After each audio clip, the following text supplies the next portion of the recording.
السلام علیکم ویورز، کیا حال ہے؟ امید کرتے ہیں آپ سب خیریت سے ہوں گے۔ اللہ آپ کو تمام پریشانیوں، مصیبتوں اور آفتوں سے محفوظ رکھے اور آپ کی تمام جائز حاجات، دعاؤں اور مقاصد کو پورا فرمائے، آمین۔ آج کے ہمارے ڈے اسلامک چینل پر آپ سب کو خوش آمدید۔ آج کا ہمارا موضوع ہے خواب میں مچھر دیکھنے کے حوالے سے۔ اس کی مختلف صورتیں ہیں اور اس کی مختلف تعبیریں ہیں۔ اگر آپ ان تمام صورتوں کی تعبیروں کو جاننا چاہتے ہیں تو اس ویڈیو کو آخر تک لازمی دیکھیں، اور اس سے پہلے اگر آپ نے ابھی تک ہمارے چینل کو سبسکرائب نہیں کیا تو سبسکرائب کریں اور ساتھ میں لگے بیل آئیکن کے بٹن کو ضرور دبا دیں تاکہ ہماری ہر نئی آنے والی ویڈیو آپ تک پہلے پہنچ سکے۔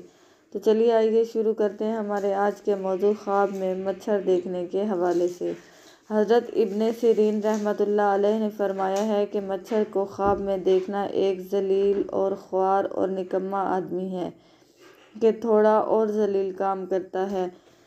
اور اگر خواب میں دیکھے کہ مچھر سے جنگ کرتا ہے تو دلیل ہے کہ کمزور آدمی سے جھگڑا اور تنازع کرے گا، اور اگر دیکھے کہ مچھر کو نگل گیا ہے تو اسے اس امر کی دلیل ہے کہ ذلیل آدمی کے ساتھ ذلیل کام میں مشغول ہوگا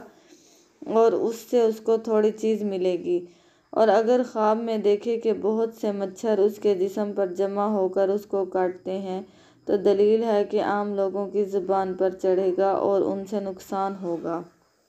بلکہ اس کو ضرر اور سخت نقصان پہنچے گا۔ خواب دیکھنے والے کو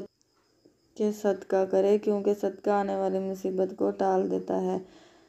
کیونکہ مچھر آدمی کا خون چوستا ہے، اور اگر خواب میں دیکھے کہ مچھر اس کے کان یا ناک میں گھس گیا ہے اور اس سے اس نے تکلیف پائی ہے تو اس سے یہ دلیل ہے کہ اس کو کسی کمزور آدمی سے رنج اور دکھ ضرور پہنچے گا۔ حضرت ابراہیم کرمانی رحمۃ اللہ علیہ نے فرمایا ہے کہ اگر کوئی شخص خواب میں دیکھے کہ بہت سے مچھر اس کے گھر میں جمع ہوئے ہیں تو دلیل ہے کہ کسی کمزور دشمن پر فتح پائے گا، اور اگر دیکھے کہ مچھر اس کی ناک میں گھس گیا ہے اور باہر نہیں نکلا تو دلیل ہے کہ محنت اور بلا میں گرفتار ہوگا۔